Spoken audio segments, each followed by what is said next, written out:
오늘 이 시간에는 요한계시록 7장의 말씀을 상고해 보도록 하겠습니다. 오늘 말씀의 제목은 누구며 어디서 왔느냐 라는 제목으로 하나님의 말씀을 상고해 보도록 하겠습니다. 자, 이 요한계시록 7장에 보면 보좌 앞과 어린 양 앞에 셀 수 없는 큰 무리가 나타나게 되는 것을 우리가 보게 됩니다. 그래서 이 무리를 한번 우리가 살펴보도록 하겠습니다.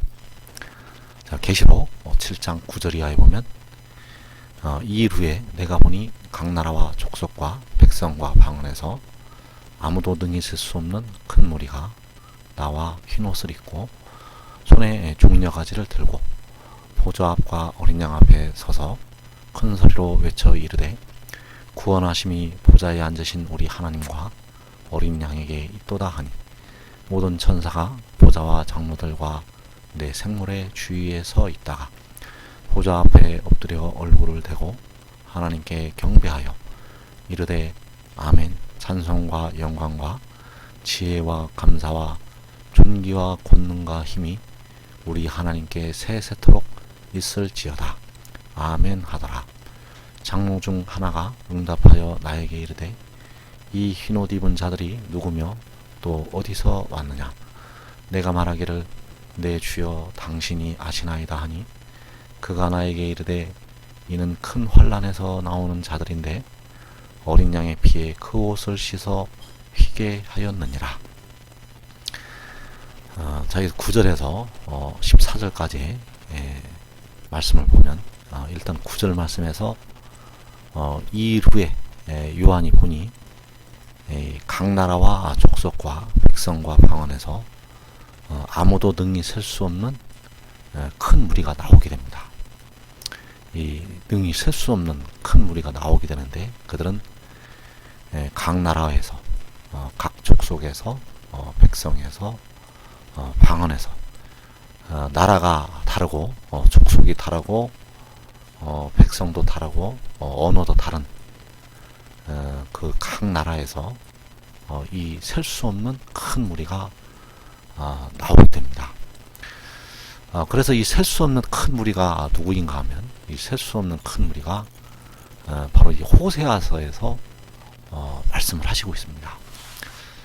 호세아서에서 이 능히 셀 수 없는 큰 무리가 누구인지 호세아서 1장 10절에 보면 나와 있다는 것. 자, 여기서 보면 그러나 이스라엘 자손의 수가 바닷가에 모래같이 되어서 헤아릴 수도 없고 셀 수도 없을 것이며 전에 그들에게 이르기를 너희는 내 백성이 아니라 한 그곳에서 그들에게 이르기를 너희는 살아계신 하나님의 아들들이라 할 것이라. 이에 유다 자손과 이스라엘 자손이 함께 모여 한 우두머리를 세우고 그 땅에서부터 올라오리니 이스라엘의 날이 클 것임이로다. 자, 여기에서 이스라엘 자손의 수가 바닷가에 모래같이 되어서 헤아릴 수도 없고 셀 수도 없을 것이라고 말씀을 하셨습니다. 그래서 이 아무도 능히 셀 수 없는 큰 무리는 바로 그 이스라엘 자손의 수가 되겠습니다. 이 아무도 능히 셀 수 없는 큰 무리, 이 셀 수 없는 큰 무리는 바로 이스라엘 자손의 수가 되겠고, 이 말씀처럼 셀 수도 없을 것이라고 말씀을 하셨습니다. 그래서 여기 나타난 이스라엘 자손들은 바로 이 각 나라에서 나온 사람들이라는 것을 알 수가 있다는 사실. 그래서 이 이스라엘 자손에는 여기 셀 수 없는 이스라엘 자손에는 육신의 이스라엘을 포함을 해서 각 나라에서 나온 백성들로 이 이스라엘 자손이 구성이 된다는 사실입니다. 그래서 이들이 보좌 앞과 어린 양 앞에 서게 되는데 보좌 앞과 어린 양 앞에 서려면은 하늘로 올라가야 됩니다. 하늘로 올라가야 되는데 바로 여기서 올라가는 것이 올라오는 것이 바로 하나님 앞과 그 보좌 앞과 어린 양 앞으로 올라간다는 것. 이것을 우리가 알아야 되겠습니다. 그래서 이 이스라엘 자손은 바로 각 나라에서 나온 택하심을 입은 백성들로 구성이 된다는 것. 이것을 우리가 알아야 되겠습니다. 다시 한번 설명하면 각 나라와 족속과 백성과 방언에서 이 아무도 능히 셀 수 없는 큰 무리는 바로 이스라엘 자손들이라는 것. 이 이스라엘 자손들은 그 수가 셀 수도 없을 것이라고 호세아서 1장 10절에서 말씀을 하시고 있습니다. 그래서 계시록 7장 4절에서 내가 인침을 받은 자의 수를 들으니 이스라엘 자손의 각 지파 중에서 인침을 받은 자들이 14만 4천이니. 자, 인침을 받은 자의 수. 자, 인침을 받은 자의 수는 이스라엘 자손의 각 지파 중에서 인침을 받은 자들이 14만 4천입니다. 그래서 이 이스라엘 자손은 그 수가 셀 수도 없을 것이라고 말씀을 하셨고, 이 14만 4천은 바로 셀 수도 없는 수가 되어지게 되겠고, 이 14만 4천은 각 나라에서, 각 나라와 족속과 백성과 방언에서 아무도 능히 셀 수 없는 큰 무리가 되어진다는 사실입니다. 그래서 계시록 7장에서 인침을 받는 자들, 계시록 7장에서 인침을 받는 자들이 이 14만 4천이고, 그들은 아무도 능히 셀 수 없는 큰 무리이고 바로 이스라엘 자손의 수가 되어진다는 사실. 그리고 전 3년 반에 여기서 인침받은 14만 4천은 하나님 보좌 앞으로 올라가게 되고, 그리고 전 3년 반에 두 증인의 사역에 의해서 인침을 받을 이스라엘 자손들, 택하심을 입은 백성들이 있습니다. 그 사람들은 전 3년 반이 끝나고 하늘로 올라와서 이 14만 4천의 이 능히 셀 수 없는 큰 무리에 합류가 되어지게 될 것입니다. 왜냐하면 그 두 초 때도 바로 인침을 받은 이스라엘 자손들이기 때문입니다.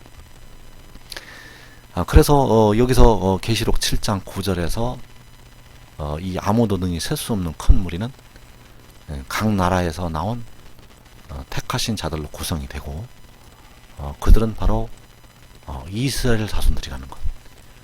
이스라엘 자손의 수가 바닷가에 모래같이 되어서 헤아릴 수도 없고 셀 수도 없을 것이고, 이 이스라엘 자손들이 하나님 보좌 앞으로 올라오게 됩니다. 그래서 그들이 흰 옷을 입고 손에 종려가지를 들고 보좌 앞과 어린 양 앞에 서게 된다는 사실. 그래서 계시록 7장 13절 이하에서 장로 중 하나가, 즉 24장로 중에 하나가 응답하여 나에게 이르되 이 흰옷 입은 자들이 누구며 또 어디서 왔느냐. 내가 말하기를 내 주여 당신이 아시나이다 하니, 그가 나에게 이르되 이는 큰 환난에서 나오는 자들인데 어린 양의 피에 그 옷을 씻어 휘게 하였느니라. 자, 여기서 그 장로 중 하나가 요한에게 이 흰옷 입은 자들이 누구며 또 어디서 왔냐고 요한에게 질문을 하게 됩니다. 그래서 요한이 내 주여 당신이 아시나이다 이렇게 말을 했는데, 그 장로 중 하나가 요한에게 이는 큰 환난에서 나오는 자들인데 어린 양의 피에 그 옷을 씻어서 휘게 하였다고 말씀을 하셨습니다. 그래서 이 어디서 왔느냐, 이 어디서 왔느냐에 대한 답으로 그 장로 중 하나가 이들은 큰 환난에서 나오는 자들이라고 말씀을 하셨습니다. 그 인침을 받은 14만 4천은 그 인침을 받은 14만 4천은 각 나라에서 나오는 자들인데, 아무도 능히 셀 수 없는 그 큰 무리, 이들은 어디에서 나오는 자들인가 하면 큰 환란에서 나오는 자들이라고 말씀을 하셨습니다. 그래서 이들은 계시록 7장에서 인침을 받기 전에, 계시록 7장에서 인침을 받기 전에 이 큰 환란을 당한다는 것. 계시록 7장에서 그들이 인침을 받기 전에 이들이 큰 환란을 당하고, 이 큰 환란을 겪고 나온 자들이 인침을 받게 된다는 사실입니다. 그래서 이 큰 환란은 바로 계시록 6장에서 그 4분의 1이 그 죽임을 당하는 그 환란이 되어진다는 사실입니다. 그래서 계시록 6장 8절에 보면 내가 봄에 청황생말이 나오는데, 그 탄자의 이름은 사망이니 음부가 그 뒤를 따르더라.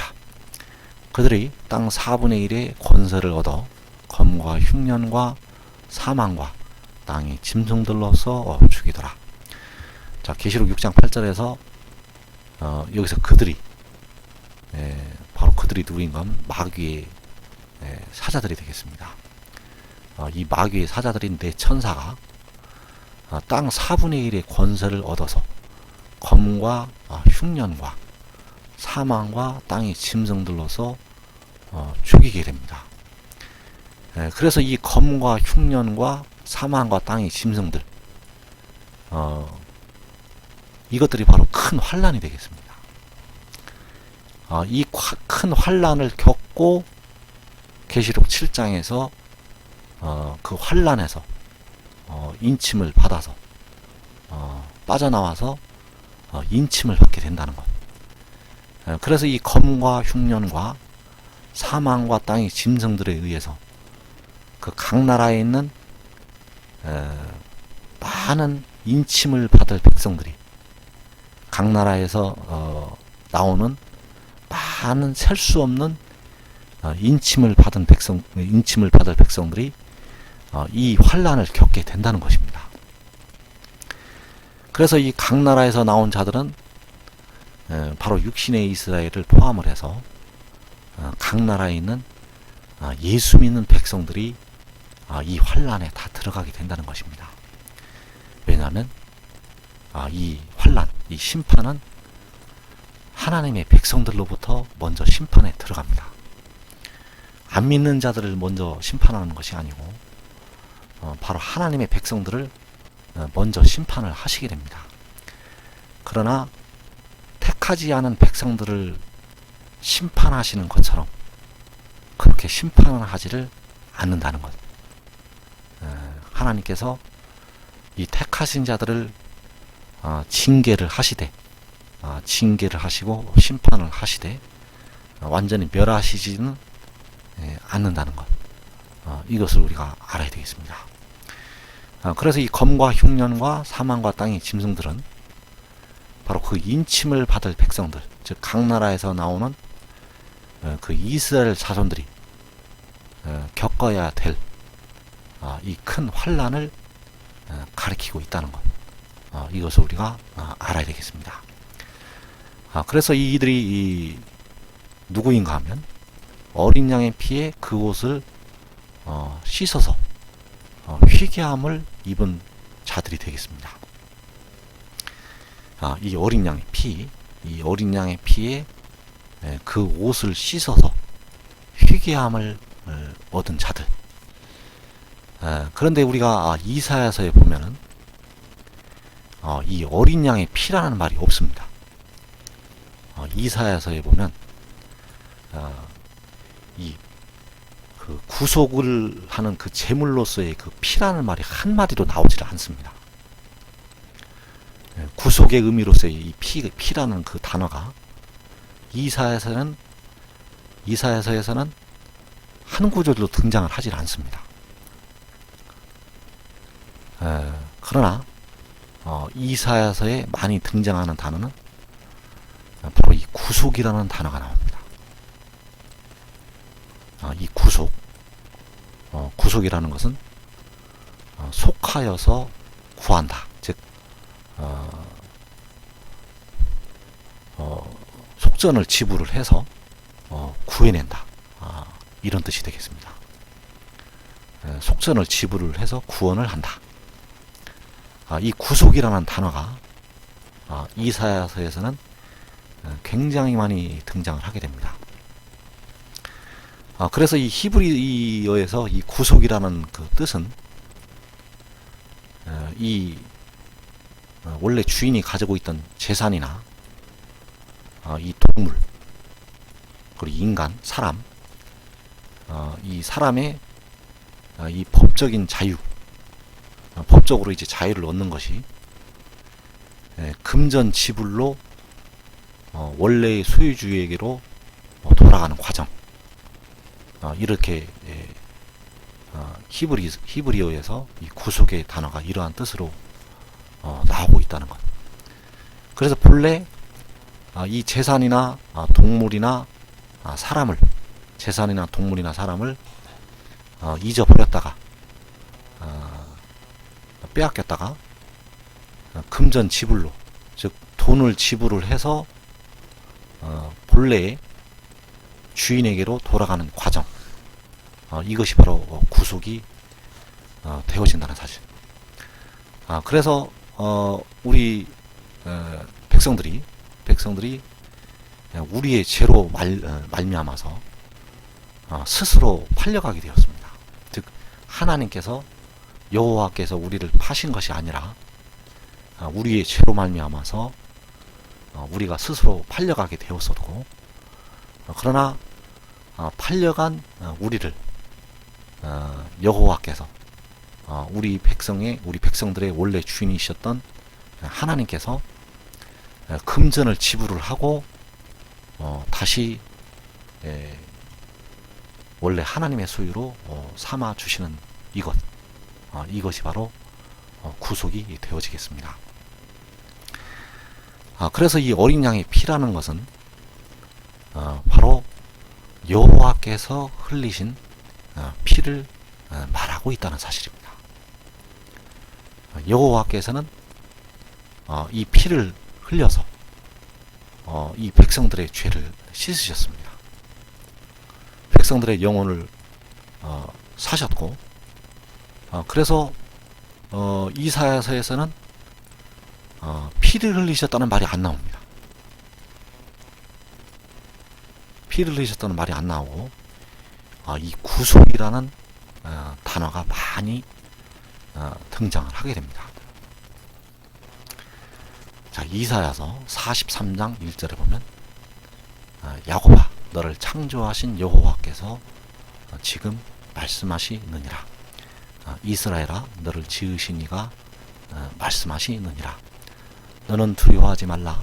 내가 너를 구속하였고 내가 너를 지명하여 불렀나니 너는 내 것이라.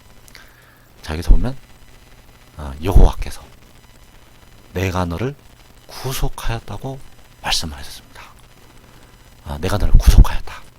즉 여호와께서 그 금전을 지불을 해서 그 너를 사셨다는 것입니다. 팔려간, 죄의 종으로 팔려간 너를 사셨다. 그래서 너는 내 것이라고 말씀을 하셨습니다. 또한 이사야서 51장 11절에서 여호와께 구속받은 자들이 돌아와 노래하며 시온으로 돌아오니 영원한 기쁨이 그들의 머리 위에 있고 슬픔과 탄식이 달아나리이다. 자, 여호와께 구속받은 자들, 여호와께 이 구속받은 자들, 바로 이스라엘 자손들이 되겠고, 여호와께서 자기 피를 흘려서 사신 백성들이 되어진다는 사실입니다. 이 구속이라는 것은 속전을 지불을 하고 구해내는 것, 속전을 지불을 하고 구원하는 것이 되어지게 되겠습니다.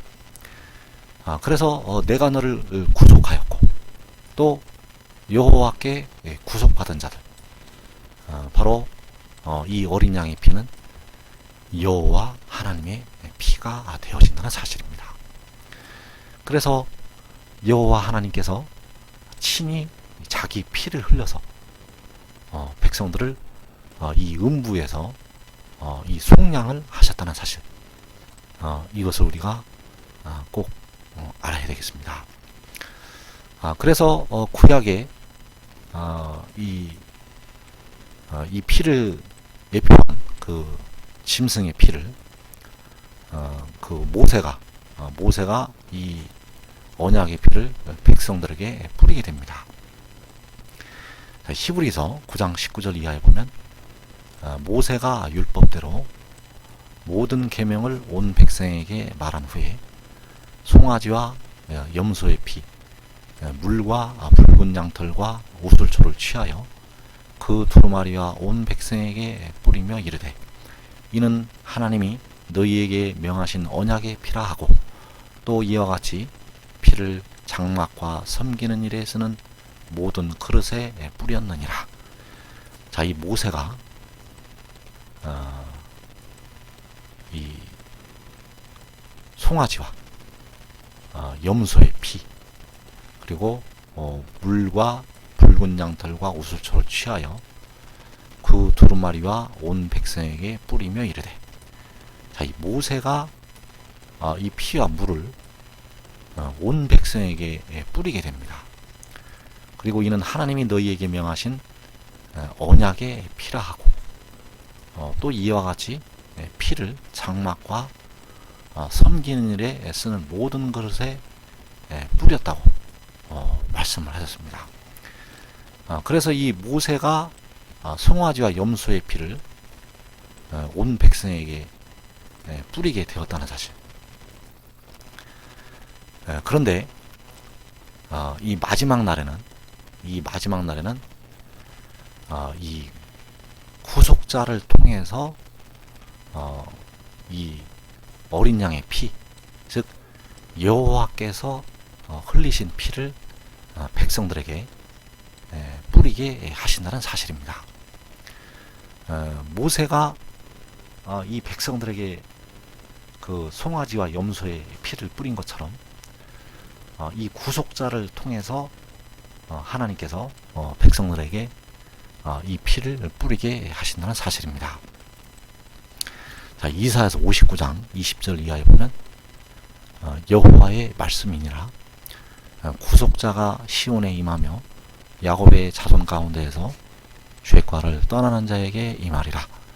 여호와께서 이르시되 내가 그들과 세운 나의 언약이 이러하니 곧 내 위에 있는 나의 영과 내 입에 둔 나의 말이 이제부터 영원하도록 내 입에서와 내 후손의 입에서와 내 후손의 후손의 입에서 떠나지 아니하리라 하시니라. 여호와의 말씀이니라. 자, 여기서 보면 구속자가 시온에 임하고 야곱의 자손 가운데에서 죄과를 떠나는 자에게 임하리라고 말씀을 하셨습니다. 이것은 바로 여호와의 말씀이라고 여호와께서 말씀을 하셨고, 자, 이 구속자가 이 백성들에게 임한다고 말씀을 하셨습니다. 자, 이 구속자가 임하게 되는데, 자, 이 여호와께 구속된 자들, 이사야서 43장에서 내가 너를 구속하였고 내가 이스라엘을 구속하였다고 말씀을 하셨습니다. 그런데 여기 구속자는 여호와 하나님이 아닙니다. 이 구속자는 여호와 하나님이 아니고 그렇기 때문에 여호와께서 너라고 말씀을 하신 것입니다. 내 위에 있는 나의 영과 내 입에 둔 나의 말. 그래서 여호와께서 내가 내 위에 있는 나의 영과 내 입에 둔 나의 말이라고 말씀을 하셨습니다. 그래서 여기서 구속자는 여호와 하나님이 아니고 이 구속자가 그 임하는 그 백성들, 그 야곱의 자손, 시온 그 야곱의 자손들, 그 야곱의 자손들은 바로 아버지께서 구속자에게 주시는 자들이 되어지게 되겠습니다. 즉 아버지께서 구속하신 백성들, 아버지께서 여호와께 구속된 자들, 즉 아버지께서 구속하신 백성들을 구속자에게 주시게 됩니다. 그래서 요한복음에서 아버지께서 내게 주시는 자들이라고 그렇게 표현을 하셨는데, 그래서 아버지께서는 자기 피를 흘려서 사신 영혼들을 이 구속자에게 주시게 된다는 것입니다. 그래서 아버지께서는 자기 피를 흘려서 사신 모든 백성들을 바로 이 구속자에게 주시게 된다는 것입니다. 이 구속자는 백성들을 위해서 몸의 속량에 대한 대가를 지불을 한 그 자가 되어지게 되겠습니다. 그래서 여기서의 구속자는 여호와 하나님은 아닙니다. 여호와 하나님이 아니고, 그리고 2000년 전에 십자가에서 우리를 위해서 피를 흘리시고 사흘 만에 부활하신 주님은 여호와 하나님이십니다. 그래서 피를 흘리신 주님께서, 여호와께서 자기 피로 사신 백성들을 이 몸의 구속의 대가를 지불한 구속자에게 다 주시게 된다는 것입니다. 그래서 요한복음 12장 44절 이하에 보면 예수께서 외쳐 이르시되 나를 믿는 자는 나를 믿는 것이 아니요 나를 보내신 이를 믿는 것이며 나를 보는 자는 나를 보내신 이를 보는 것이니라. 자, 여기서의 예수는 바로 이 지혜가 되겠습니다. 여기서의 예수는 그 지혜이고 바로 이 구속자가 되어지게 되겠습니다. 그래서 이 구속자가 이제 백성들에게 뭐라고 외치게 되는가 하면 나를 믿는 자는 나를 믿는 것이 아니요 나를 보내신 이를 믿는 것이라고 외치게 됩니다. 그래서 이 구속자를 믿는 자는 구속자를 보내신 여호와 하나님을 믿게 된다는 사실입니다. 나를 믿는 자는 나를 보내신 이를 믿는 것. 그렇기 때문에 마지막 날에 계시록 7장에서 어린 양의 피에 씻음을 받는 그 셀 수 없는 큰 무리들은, 즉 인침을 받는 14만 4천은 이 구속자를 믿어야 이 피뿌림을 받게 된다는 사실입니다. 왜냐하면 모세가 백성들에게 송아지와 염소의 피를 뿌렸듯이 여호와께서는 이 구속자가 백성들에게 임하게 해서 이 구속자를 통하여 여호와께서 흘리신 자기의 피를 백성들에게 뿌리게 하신다는 사실입니다.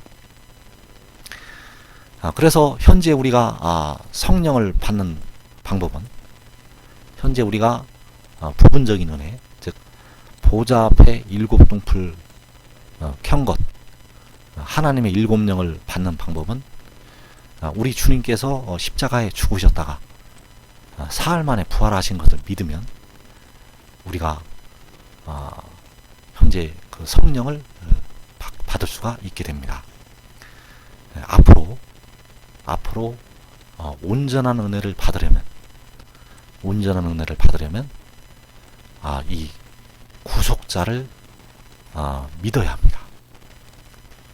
이 구속자, 앞으로 백성들이 피뿌림을 받으려면 이 구속자를 믿어야 합니다. 왜냐하면 그를 믿어야 그를 보내신 이를 믿는 것이 되어지기 때문입니다.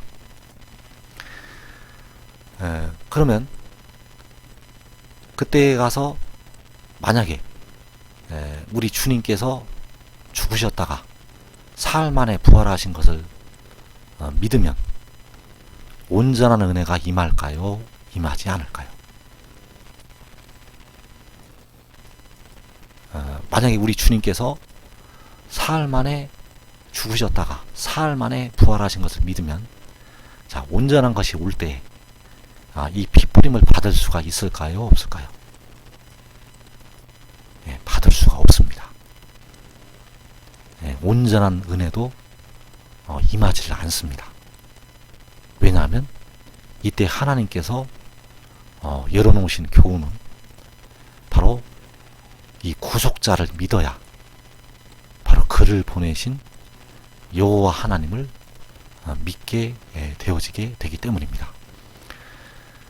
그래서 그때 가서는 아무리 우리가 주님께서 십자가에 죽으셨다가 사흘 만에 부활하셨다는 것을 믿어도 성령이 임하지 않습니다. 즉 일곱 눈이 임하지 않습니다. 그리고 피뿌림도 받을 수가 없습니다.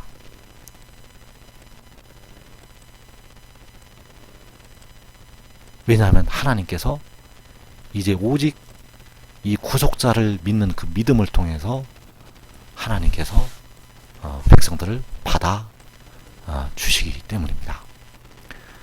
그래서 지금 의인나무들이 깨달아야 될 것은 이 인치는 사역을 의인나무들이 감당을 해야 하는데, 이 인침을 받는 자들은 주님께서 십자가에 죽으셨다가 사흘 만에 부활하신 것을 믿는 자들에게 인치는 것이 아닙니다.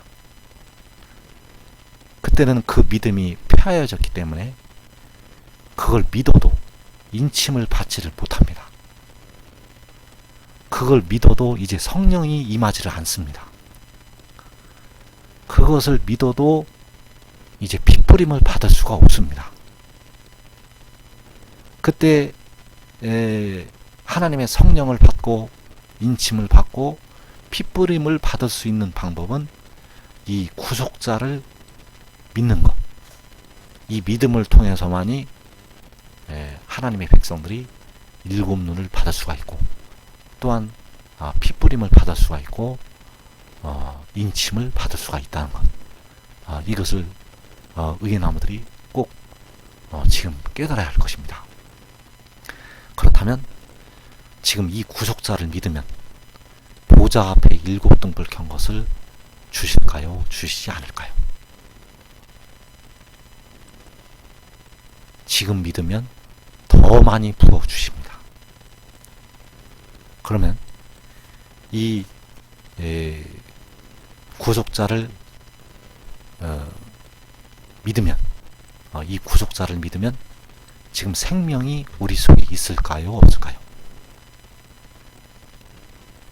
이 구속자를 믿으면 지금 생명이 우리 속에 있습니다. 요한도 지금 생명을 가지고 있습니다. 사도 바울도 이 생명을 지금 가지고 있습니다. 주 안에서 죽은 24장로들이 다 이 생명을 지금 가지고 있습니다. 다만 때가 될 때까지 하나님 안에 감추어져 있다는 사실, 이것을 우리가 꼭 알아야 되겠습니다. 그래서 성경에 신약 성경에 여호와께서도 아들의 모양으로 나타나셨고, 바로 이 구속자도 이 아들의 모양으로 많은 부분에서 나타나 있습니다. 그래서 여호와이신 예수 그리스도, 즉 로마서 9장 5절 말씀처럼 그리스도는 만물 위에 계셔서 세세 찬양을 받으실 하나님이라고 하셨고, 이 지혜인 예수 그리스도, 그러면 우리가 지금 기도를 드릴 때 예수 그리스도의 이름으로, 예수님의 이름으로 우리가 기도를 드리게 됩니다. 그래서 현재 기도를 드릴 때도 구속자의 이름으로 우리가 기도를 한다면 그 기도를 하나님께서 더 기뻐서 받아 주신다는 것. 이것을 의의 나무들은 깨달아야 할 것입니다. 그래서 현재 이 생명을 이 생명의 떡을 먹어서 이 생명의 떡을 먹으면 그날에 물이 변해서 포도주가 된 것처럼 여러분들에게 순식간에 이 변화는 그 기적이 일어나게 될 것입니다. 그래서 이 생명의 말씀, 이 말씀은 우리 사람의 말이 아니라 바로 여호와께서 우리에게 주시는 말씀이라는 것, 이것을 우리가 꼭 깨달아야 할 것입니다. 그래서 계시록 7장 11절 이하에 보면 모든 천사가 보좌와 장로들과 내 생물의 주위에 서 있다가 보좌 앞에 엎드려 얼굴을 대고 하나님께 경배하여 이르되 아멘. 찬송과 영광과 지혜와 감사와 존귀와 권능과 힘이 우리 하나님께 세세토록 있을지어다. 아멘 하더라. 자, 여기서 모든 천사가 이 보좌와 장로들과 내 생물의 주위에 서 있다가 보좌 앞에 엎드려 얼굴을 대고 하나님께 경배를 드리게 됩니다. 여기서의 모든 천사는 바로 그 계시록 7장 앞부분에서 바로 그 인을 치는 천사들이 되겠고, 이 천사들이 바로 의의 나무들이 되겠습니다.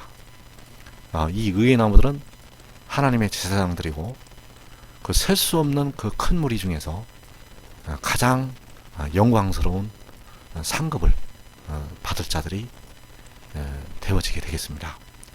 그래서 이 천사들은 하나님께서 백성들을 섬기라고 보내시는 영의 천사가 아니고 바로 하나님의 도구로 쓰임을 받는 능력의 천사들이라는 것. 이들은 하나님의 인을 가지고 그 영생에 이르는 열매들을 모아온 그 셀 수 없는 큰 무리 이스라엘 자손들을 모아온 그 천사들이 되어지게 되겠습니다.